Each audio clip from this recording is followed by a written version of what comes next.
순자는 남편을 잃은 지 15년이 지났습니다. 외동딸 미정이 결혼한 뒤로는 혼자 시골집에서 살았지만 세월이 흘러 몸이 약해지자 딸이 도시로 모셔오겠다고 했습니다. 그렇게 순자는 커다란 아파트 단지 안 미정과 사위 민수가 사는 집으로 들어왔습니다. 처음 며칠은 따뜻했습니다. 미정은 어머니의 손을 꼭 잡고 이제 편히 쉬세요라며 미소 지었고 민수도 예의를 차리며 공손히 인사했습니다. 하지만 그 다정함은 오래가지 않았습니다. 민수는 출근 전 순자에게 설거지를 부탁했고 처음엔 사소한 일이겠거니 생각했습니다. 그런데 시간이 지날수록 요구는 늘어나 청소, 빨래, 반찬 준비까지 모두 순자의 몫이 되었습니다. 순자는 새벽에 일어나 거실을 닦고 저녁에는 밥상을 차리며 하루를 보냈습니다. 허리가 쑤시고 손이 떨려도 내색하지 않았습니다. 사위 씨도 피곤하겠지라며 스스로를 달래며 웃었습니다. 그러나 웃음은 점점 힘들어졌습니다. 민수는 아침마다 식탁 위를 흘끗 보며 반찬이 왜 이래요? 라고 무심하게 내뱉었습니다. 그 말투에는 감정이 없었고 차가운 공기만 흘렀습니다. 미정은 출근 준비로 분주해 그 장면을 보지 못했습니다. 순자는 딸의 얼굴을 마주칠 때마다 나 괜찮다고 했지만 속으로는 작아지고 있었습니다. 그녀의 손가락 마디마다 굳은 살이 박였고 무릎은 자주 퉁퉁 부었습니다. 주말이면 민수의 부모가 찾아왔습니다. 그럴 때면 순자는 부엌과 거실을 오가며 쉼없이 움직였습니다. 어머님, 김치가 짜네요. 민수의 어머니가 한마디 하면 민수는 눈치를 주듯 시선을 보냈습니다. 순자는 미소를 지으며 내가 요즘 입맛이 좀 이상해라고 둘러댔습니다. 식탁이 정리될 즈음엔 손목이 욱신거렸고 발 뒤꿈치는 화끈거렸습니다. 그녀는 소파에 앉지 않고 부엌문에 기댄 채 한숨을 내쉬었습니다. 이웃 사람들은 가끔 순자의 모습을 봤습니다. 장보러 나온 그녀의 손엔 무거운 장바구니가 들려 있었고 얼굴은 늘 피곤해 보였습니다. 따님 댁에 사신다면서요? 좋겠어요. 이웃 아주머니의 말에 순자는 미소만 지었습니다. 그러나 미소는 입가에서 금세 사라졌습니다. 그녀는 그저 예, 덕분에요. 하고 짧게 대답했습니다. 밤이 되면 집안은 고요했습니다. 미정은 늦은 야근으로 자주 집을 비웠고 민수는 TV를 보며 맥주를 마셨습니다. 순자는 식탁 구석에 앉아 남은 밥을 조심스레 떠먹었습니다. 냉장고에는 반찬이 많았지만 자신이 만든 음식에는 손이 가지 않았습니다. 내가 여기 있어도 되는 걸까? 순자는 조용히 숟가락을 내려놓고 딸의 결혼 사진을 바라봤습니다. 사진 속 미정은 행복한 미소를 짓고 있었고 그 옆에 민수는 여전히 무표정했습니다. 창문 밖으로 가로등 불빛이 번졌습니다. 그 불빛이 순자의 얼굴을 비추며 주름 사이로 그림자를 만들었습니다. 그녀는 천천히 손을 모으고 속삭였습니다. 이 집에선 조용히 지내야 돼요. 딸에게 짐이 되면 안 돼요. 그 말은 다짐이자 체념이었습니다. 그리고 그날 밤 순자는 방 안에 불을 끄고 어둠 속에 앉았습니다. 작은 한숨이 새어나왔고 그것이 새벽까지 이어졌습니다.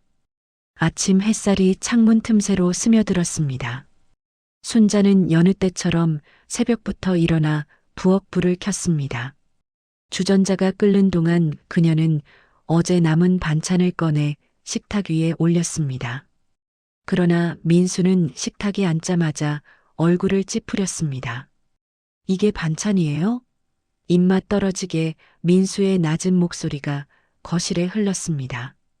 순자는 당황해 젓가락을 떨어뜨렸고 바닥에 부딪히는 소리가 작게 울렸습니다. 그녀는 허리를 숙여 급히 주었지만 민수의 시선이 싸늘하게 꽂혔습니다. 그 시선은 칼날 같았고 순자는 더는 아무 말도 하지 못했습니다. 그날 이후로 민수의 말투는 점점 거칠어졌습니다. 늦게 일어났다고 목소리를 높이고 반찬이 마음에 안 든다며 식탁을 밀쳤습니다. 순자는 늘 사위 미안해 반복했습니다. 그녀의 어깨는 점점 구부러졌고 목소리는 작아졌습니다. 미정은 여전히 출근하느라 바빴습니다. 어머니의 피곤한 얼굴이 눈에 밟혔지만 엄마도 도시 생활에 적응 중이겠지라며 대수롭지 않게 넘겼습니다. 그녀는 자신이 모르는 무언가가 점점 자라고 있다는 사실을 몰랐습니다. 며칠 뒤 민수는 순자에게 CCTV 설치를 제안했습니다. 요즘 도둑이 많대요. 집도 지켜야죠. 그의 말투는 부드러웠지만 시선은 어딘가 불편했습니다. 순자는 이유를 묻지 않고 고개를 끄덕였습니다. 하지만 그날부터 민수는 부엌 CCTV 영상을 자주 확인했습니다. 왜 청소 안 했어요? 빨래는 아직이에요? 하루에도 몇 번씩 그런 말이 날아왔고 순자의 숨은 점점 가빠졌습니다. 이웃 주민들은 종종 순자를 보았습니다. 어머니, 얼굴이 많이 상하셨네요. 이웃 아주머니의 말에 순자는 억지로 웃으며 괜찮아요. 그냥 잠을 좀 못 잤어요. 라고 답했습니다. 그러나 그녀의 손등엔 설거지 상처가 덧나 있었고 팔에는 멍이 옅게 남아 있었습니다. 밤마다 잠을 이루지 못해 눈밑이 퀭해졌지만 순자는 아무에게도 말하지 않았습니다. 딸이 알면 속상할 거예요. 그녀는 스스로를 달래며 작은 기도를 올렸습니다. 하루는 순자가 계단을 내려오다 다리에 힘이 풀려 쓰러졌습니다. 머리가 벽에 부딪히는 둔탁한 소리가 집안에 울렸습니다. 민수는 놀란 기색도 없이 다가와 괜찮아요? 병원 갈 필요는 없겠죠? 라며 시선을 피했습니다. 결국 미정이 회사에서 연락을 받고 병원으로 달려왔습니다.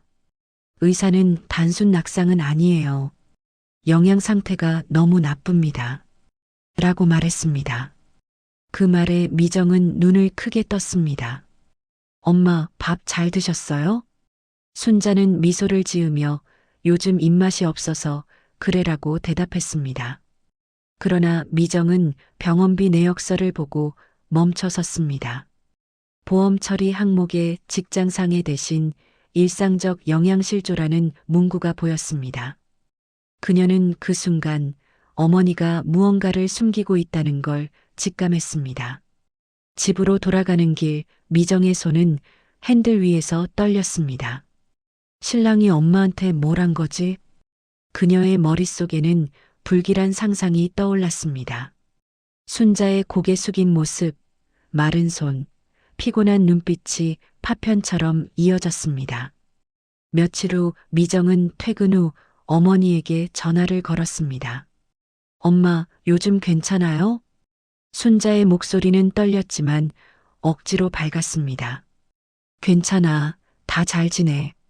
사위도 착하게 잘해줘. 그러나 전화기 너머로 들려온 건 누군가 문을 쾅 닫는 소리였습니다. 그리고 낮게 내뱉는 민수의 말 한마디가 미정의 귀를 때렸습니다.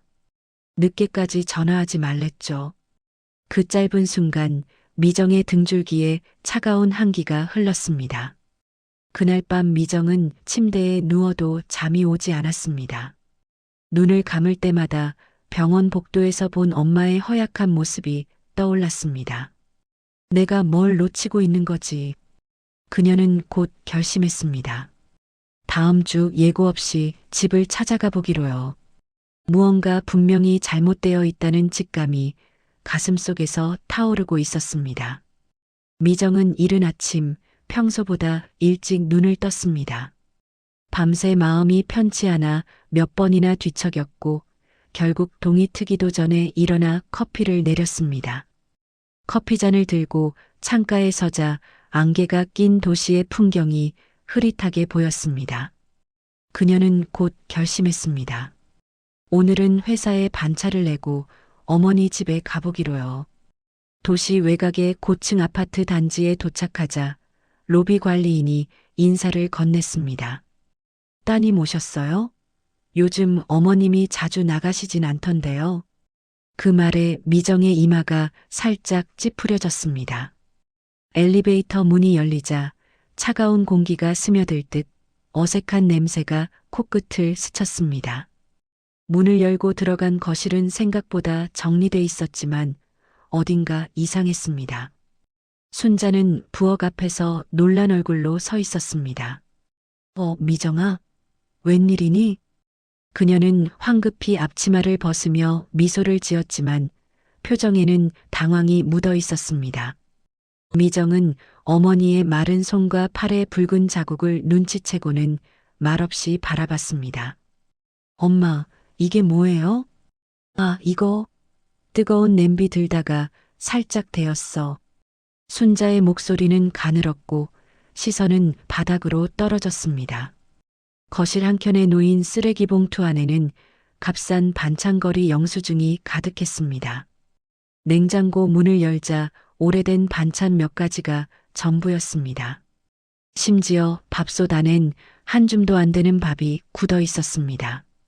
미정은 목이 메었지만 억눌러 삼켰습니다. 그녀는 어머니에게 말하지 않고 집안을 천천히 둘러보았습니다. 곳곳에 다른 걸레와 마른 수세미, 무릎 꿇은 자국이 선명히 남아 있었습니다. 민수는 퇴근 후 집에 들어서자 미정을 보고 놀란 듯 웃었습니다. 여보, 갑자기 웬일이야? 그의 목소리에는 억지 웃음이 섞여 있었습니다. 그냥 엄마 보고 싶어서. 미정은 최대한 평정심을 유지했지만 그의 눈빛을 피하지 않았습니다. 민수는 냉장고를 열고 맥주를 꺼내며 아무렇지 않게 행동했습니다. 어머님 요즘 집에 적응 중이셔. 청소하겠다고 고집을 부리셔서 내가 말리기도 해. 그 말에 순자는 작게 고개를 숙였고 그 모습 미정의 마음을 짓눌렀습니다. 식사 자리에서도 분위기는 어색했습니다. 민수는 TV를 보며 웃었고 순자는 조용히 숟가락을 들었습니다. 미정은 어머니의 앞접시에 반찬을 덜어주며 엄마, 이것 좀 드세요. 라고 했지만 순자는 작게 고개를 저었습니다. 난 배불러. 내가 많이 먹어라. 그녀의 눈가에는 피곤함이 묻어 있었습니다. 그 순간 미정은 마음속 깊은 곳에서 무언가 끓어오르는 걸 느꼈습니다. 식사 후 미정은 설거지를 도우며 어머니에게 조심스레 물었습니다. 엄마, 혹시 민수 씨가 뭐라고 한 적 있어요? 순자는 잠시 머뭇거리더니 미소를 지었습니다. 아니야, 그런 일 없어. 사위 성격이 조금 까칠해서 그렇지 나쁜 사람은 아니야. 그 말은 너무 빠르게 나왔고 눈빛에는 불안이 스쳤습니다. 미정은 더 묻지 않았지만 의심은 확신으로 바뀌어 갔습니다. 그날 밤 집으로 돌아온 미정은 침대 위에서 핸드폰을 손에 쥔 채 한참을 앉아 있었습니다. 엄마가 이렇게 약해질 리가 없는데. 그녀는 어머니의 젊은 시절을 떠올렸습니다. 삶의 무게에도 꿋꿋하던 여인이 왜 지금 이렇게 작아졌을까? 그 의문이 머릿속을 떠나지 않았습니다. 며칠 동안 미정은 어머니에게 전화를 걸 때마다 목소리를 유심히 들었습니다. 그날도 어머니는 평소처럼 괜찮다고 말했지만 뒤에서 들리는 소음이 귀에 꽂혔습니다. 낯선 남성의 낮은 말소리, 그리고 문이 쾅 닫히는 소리. 미정의 손끝이 떨렸습니다. 그녀는 결심했습니다. 이제 직접 확인해야겠어. 다음 통화가 끝나자마자 미정은 작은 녹음기를 주문했습니다. 그녀는 알았습니다. 이제부터 진짜 진실을 마주할 시간이라는 것을. 그날 아침 미정은 사무실 책상에 앉아도 한 줄의 문장조차 눈에 들어오지 않았습니다. 컴퓨터 화면에는 숫자와 그래프가 떠 있었지만 머릿속에는 어머니의 창백한 얼굴만 맴돌았습니다. 결국 그녀는 서류를 덮고 자리에서 일어났습니다. 점심시간이 되자 미정은 핸드백에 작은 녹음기를 넣고 사무실을 나섰습니다. 이번에는 결심이 확고했습니다. 직접 증거를 잡겠다고 마음먹은 것입니다. 아파트 단지 근처에 도착하자 오후의 햇살이 차갑게 번져 있었습니다. 엘리베이터 안에 거울에 비친 자신의 얼굴이 낯설게 느껴졌습니다. 눈 밑에는 다크서클이 짙게 내려와 있었고 입술은 바짝 말라 있었습니다. 문 앞에 서자 손이 떨렸지만 그녀는 곧 심호흡을 하고 초인종을 눌렀습니다. 잠시 뒤 안쪽에서 걸쇠가 열리는 소리가 들렸습니다. 미정아. 또 왔네?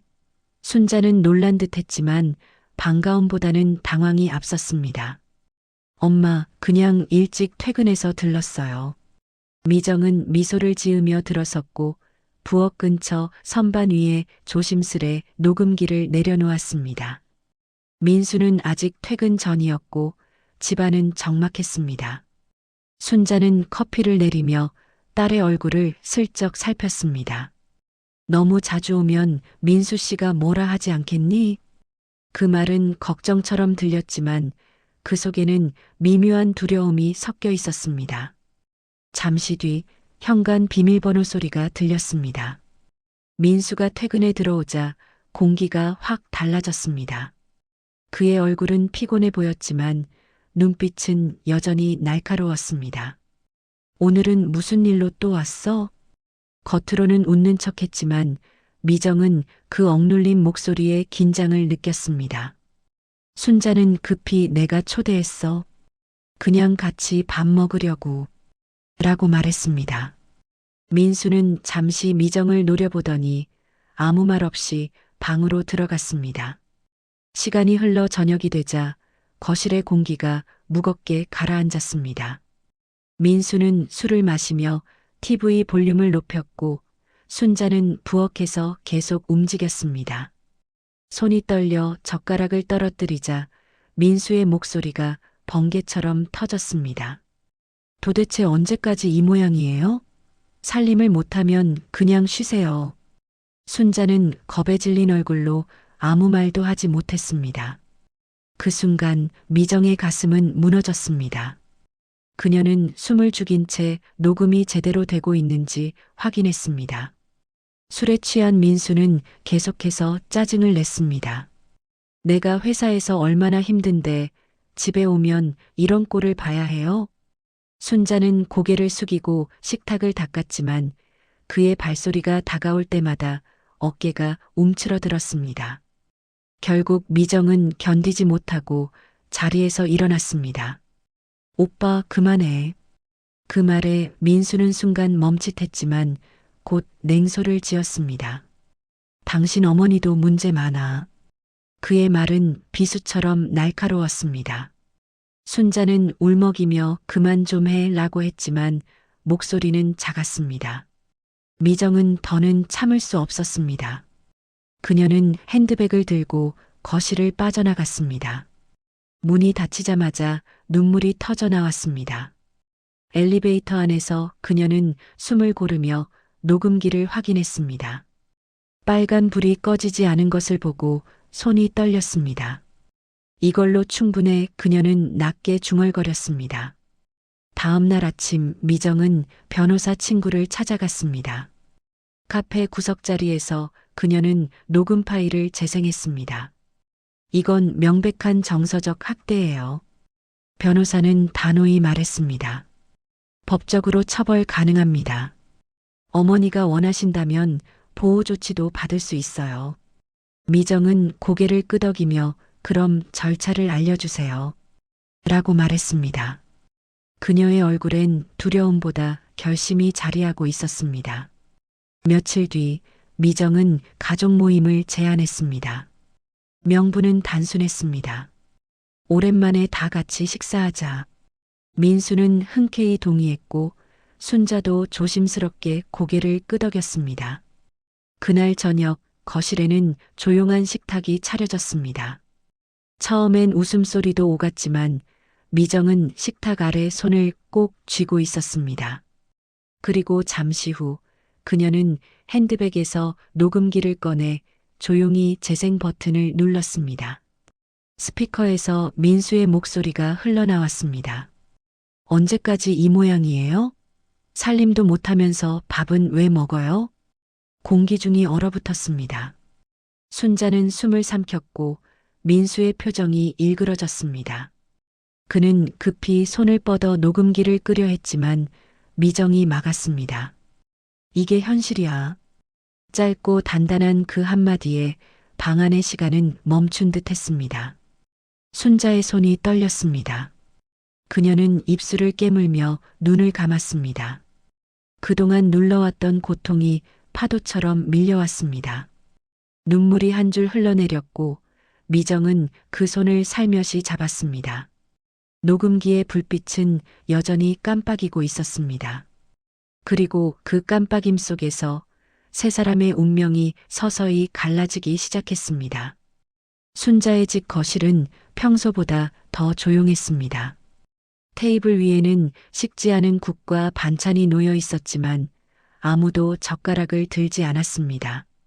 민수는 굳은 얼굴로 녹음기를 바라보고 있었고 미정은 두 손을 단단히 모은 채 그를 똑바로 응시했습니다.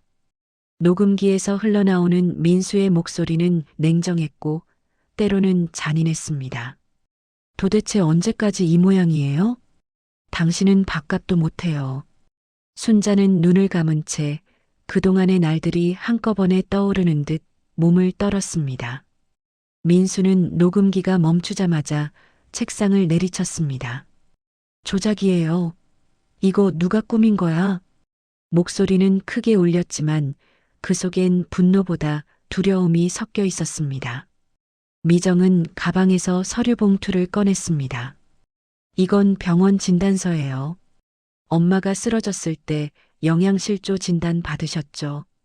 그리고 이건 CCTV 기록이에요. 그날 저녁 당신이 엄마에게 소리친 장면 다 나와요. 민수의 얼굴이 하얗게 질렸습니다. 순자의 어깨가 작게 들썩였고 방 안의 공기가 팽팽하게 얼어붙었습니다. 민수의 부모가 그때 마침 도착했습니다. 무슨 일인가 싶어 들어온 그들은 순자의 눈물 젖은 얼굴과 녹음기를 보고 말을 잃었습니다. 미정은 차분하게 말을 이어갔습니다. 이건 가족의 문제가 아니라 학대예요. 민수의 어머니는 손으로 입을 가리며 고개를 저었습니다. 그럴 리가 없어요. 우리 아들이 그럴 리가. 그러나 녹음기에서 다시 한번 민수의 목소리가 흘러나오자 그녀의 손이 떨렸습니다. 어머님도 문제 많아요. 내가 언제까지 참아야 해요? 그 한마디에 민수의 아버지는 자리에서 일어나 아들을 노려봤습니다. 넌 사람이냐? 짧은 한마디였지만 방 안의 공기를 송두리째 갈라놓았습니다. 민수는 더 이상 아무 말도 하지 못했습니다. 순자는 의자를 밀며 일어섰습니다. 이제 됐어요. 더 이상 듣고 싶지 않아요. 그녀의 목소리는 작았지만 그 안에는 단단한 결심이 담겨 있었습니다. 그녀는 문 쪽으로 걸어가면서 말했다. 내가 집에서 나갈게. 내 딸까지 망치고 싶지 않아. 그 말에 미정이 급히 따라 나섰습니다. 민수는 미정의 팔을 잡으려 했습니다. 잠깐만 미정아. 오해라니까. 하지만 미정은 단호하게 손을 뿌리쳤습니다. 오해는 녹음이 증명했어. 더 이상 말하지 마. 그녀의 눈에는 눈물이 고였지만 결심은 흔들리지 않았습니다. 순자와 미정은 함께 현관을 나섰습니다. 엘리베이터 문이 닫히는 동안 민수는 그 자리에 얼어붙은 듯 서 있었습니다. 아래로 내려가는 엘리베이터 안에서 순자는 떨리는 손으로 딸의 손을 잡았습니다. 미안해. 내 결혼을 망친 건 아닌지. 아니야, 엄마. 이제야 내 인생을 되찾은 것 같아. 며칠 뒤 미정은 변호사 사무실을 찾았습니다. 신고 절차는 빠르게 진행되었고 법원은 즉시 접근금지 명령을 내렸습니다. 민수는 직장에서 소문이 퍼져 인사위원회에 회부되었습니다. 그의 동료들은 뒤에서 수군거렸고 결국 그는 징계휴직 처분을 받았습니다. 그는 자신이 만든 함정에 스스로 빠져들고 있었습니다. 순자는 조용히 미정의 새 아파트로 옮겼습니다. 햇살이 잘 드는 작은 집이었고 거실 창밖으로 나무가 보였습니다. 그녀는 손에 작은 화분을 들고 창가에 올려두며 속삭였습니다. 이제 여기가 진짜 내 집 같아. 그날 저녁 두 사람은 따뜻한 국을 끓이며 오랜만에 웃었습니다. 엄마, 이제 우리 새로 시작해.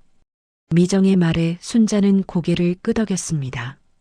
그러나 웃음 뒤엔 묵직한 여운이 남아 있었습니다. 그녀의 마음 깊은 곳에는 여전히 긴 시간의 상처가 남아 있었지만 그 상처 위에 작고 따뜻한 희망이 자라기 시작했습니다. 창문 밖으로 저녁 노을이 번졌고 그 불빛 속에서 순자는 오랜만에 편안히 숨을 내쉬었습니다. 그녀는 이제야 알았습니다. 진짜 평화는 누군가의 눈치를 보지 않는 순간에서 시작된다는 것을요. 순자는 새로 이사한 아파트의 창문을 열었습니다.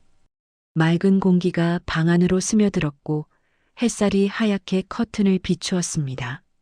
한동안 눅눅했던 마음이 조금씩 말라가는 듯 했습니다. 부엌 한켠에는 미정이 사온 새주전자가 놓여 있었고 작은 화분 속에 초록잎이 햇살에 반짝였습니다. 그녀는 천천히 물을 끓이며 생각했습니다. 이제 정말 새로 시작하는 거야. 며칠 전까지만 해도 그녀는 집 밖으로 나가기를 두려워했습니다. 사람들이 자신을 불쌍하게 볼까봐, 지나가며 수군거릴까봐 마음이 불편했지요. 하지만 지금은 달랐습니다. 미정의 손에 이끌려 근처 복지관을 찾았고 직원들의 따뜻한 인사에 마음이 녹았습니다. 어머니, 손재주가 좋으시다면서요? 반찬 봉사 한번 해보실래요? 그 말에 순자는 잠시 머뭇거리다 웃었습니다. 제가 해볼게요. 오랜만에 칼질 좀 해야겠네. 복지관 주방에서 다시 칼을 잡은 그녀의 손은 서툴었지만 정성스러웠습니다. 당근과 물을 자르며 흘러나오는 채소 냄새가 코끝을 간지렸고 그 순간 순자는 오랜만에 자신이 살아있다는 감각을 느꼈습니다. 다른 어르신들과 나란히 앉아 김치를 버무리며 이야기를 나누자 마음속 벽이 조금씩 무너졌습니다. 어머니는 따님이 참 효녀시네요. 누군가의 말에 순자는 살짝 미소를 지었습니다. 그 아이가 아니었으면 전 아직도 그 집에 있었겠죠.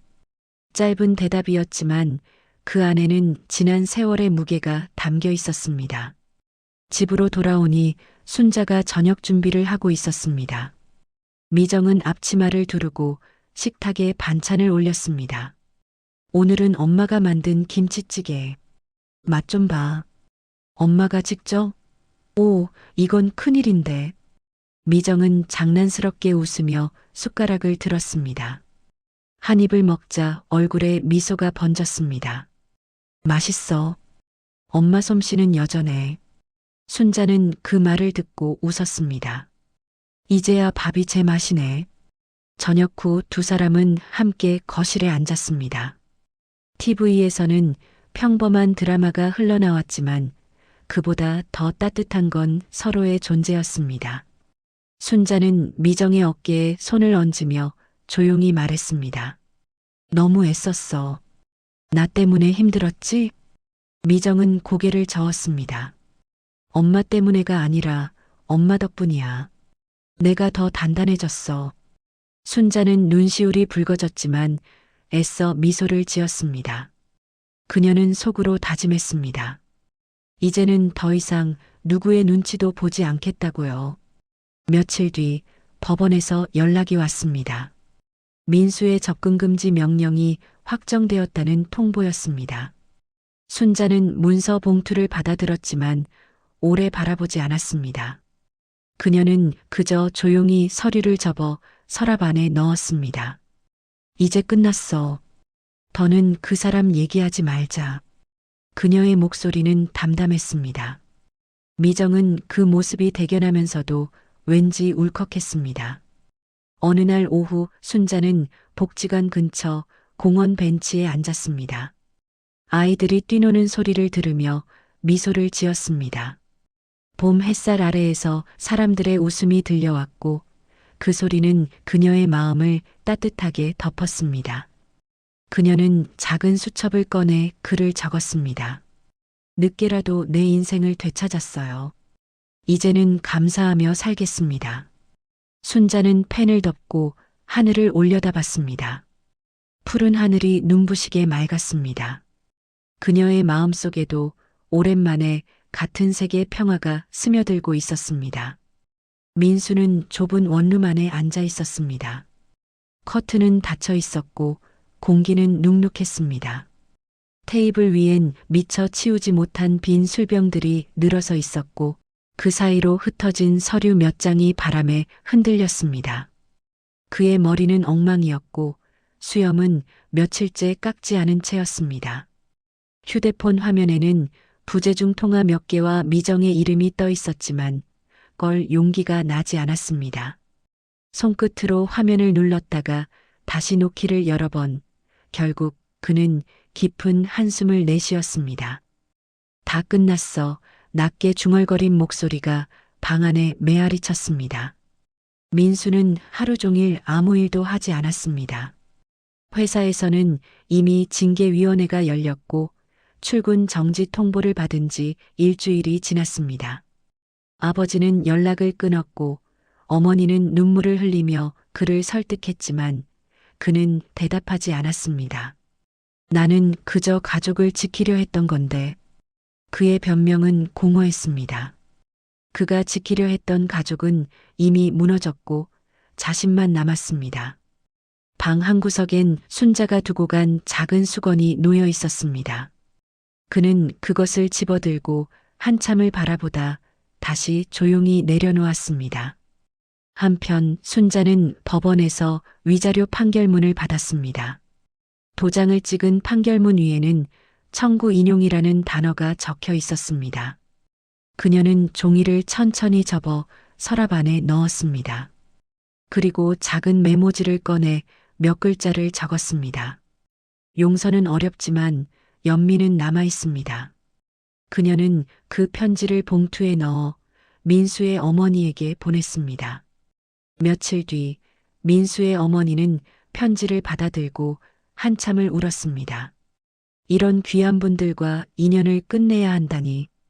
그녀는 그렇게 중얼거리며 봉투를 품에 꼭 안았습니다. 미정은 그 소식을 듣고 놀랐습니다. 엄마, 정말 편지를 보냈어? 왜? 순자는 미소를 지었습니다. 사람이 미워도 불쌍하게 느껴질 때가 있어. 그 엄마도 마음은 나랑 같을 거야. 자식 때문에 가슴이 찢어지는 건 부모 다 똑같지. 미정은 아무 말도 하지 못했습니다. 그녀는 어머니의 손을 바라보다 조용히 고개를 숙였습니다. 그 손등의 주름 사이에는 지난 세월의 고통과 동시에 따뜻한 온기가 느껴졌습니다. 그날 밤 순자는 불 꺼진 방 안에 앉아 있었습니다. 창문 밖으로 도시의 불빛이 점처럼 흩어져 있었습니다. 그녀는 두 손을 모으고 조용히 기도했습니다. 하나님, 이제 그 사람도 조금은 편히 살게 해주세요. 저도 이제 그늘에서 벗어나고 싶어요. 그녀의 목소리는 떨렸지만 마음은 단단했습니다. 기도를 마친 뒤 창밖에서 불어오는 바람이 커튼을 살짝 흔들었습니다. 그녀는 그 바람에 얼굴을 맡기며 눈을 감았습니다. 오랫동안 눌러왔던 슬픔이 한겨 벗겨져 나가는 듯 했습니다. 그 시각 멀리 떨어진 원룸에서 민수는 또 한 잔의 술을 따랐습니다. 그의 눈앞에는 순자의 편지가 놓여 있었습니다. 인생을 다시 새롭게 시작하길 바래. 짧은 문장이었지만 그에게는 비수처럼 날카로웠습니다. 민수는 한참을 멍하니 앉아 있다가 잔을 내려놓았습니다. 다시 시작이라. 그는 창문을 열었습니다. 바깥 공기가 차갑게 스며들었지만 이상하게도 그 냉기가 자신을 깨우는 듯 했습니다. 멀리서 들려오는 도시의 소음 속에 그는 처음으로 깊은 후회의 숨을 내쉬었습니다. 봄바람이 부드럽게 불어오는 아침이었습니다. 순자는 작은 마을의 흘길을 천천히 걸었습니다. 길가엔 노란 민들레가 고개를 들고 있었고 논두렁 사이로 개구리 울음소리가 들렸습니다. 그녀의 손에는 장바구니가 들려 있었고 안에는 갓 딴 상추와 달걀 몇 개가 들어 있었습니다. 멀리서 미정이 집 앞 마당에서 호미질을 하고 있었습니다. 엄마, 오늘 날씨 참 좋죠? 그래, 이런 날은 밥이 더 맛있죠. 순자는 미소를 지으며 마당에 들어섰습니다. 새로 이사 온 지 2달, 모녀의 생활은 소박하지만 평화로웠습니다. 순자는 작은 텃밭을 가꾸었고 미정은 재택근무로 어머니 곁을 지켰습니다. 그녀는 아침마다 커피를 내리며 창문을 열고 흙냄새와 바람을 들이마셨습니다. 그 냄새 속에는 고된 세월을 씻어내는 힘이 숨어 있었습니다. 부엌에서는 된장국 끓는 냄새가 퍼졌고 순자는 식탁 위에 반찬을 하나씩 올렸습니다. 나물, 달걀말이, 그리고 고추무침. 그녀는 조용히 말했다. 이제 밥상 차리는 게 무섭지 않아. 이건 내 집이니깐.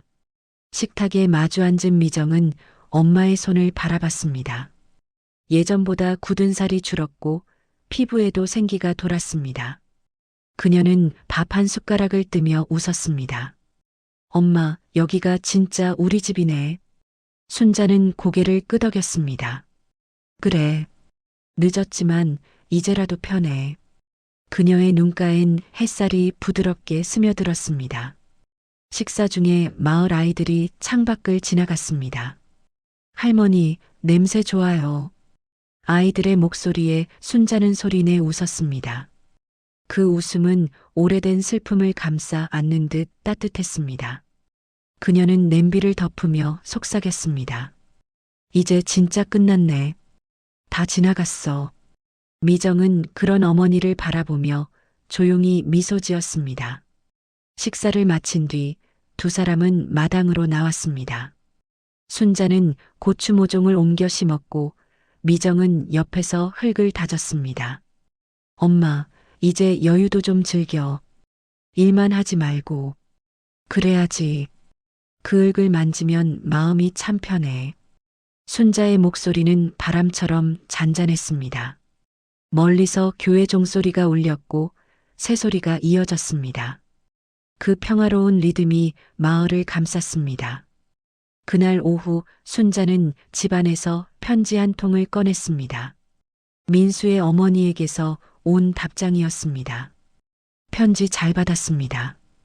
덕분에 저도 아들을 용서하려 합니다. 감사합니다. 순자는 조용히 눈을 감았습니다. 이제 됐어. 이제 정말 모두 괜찮아.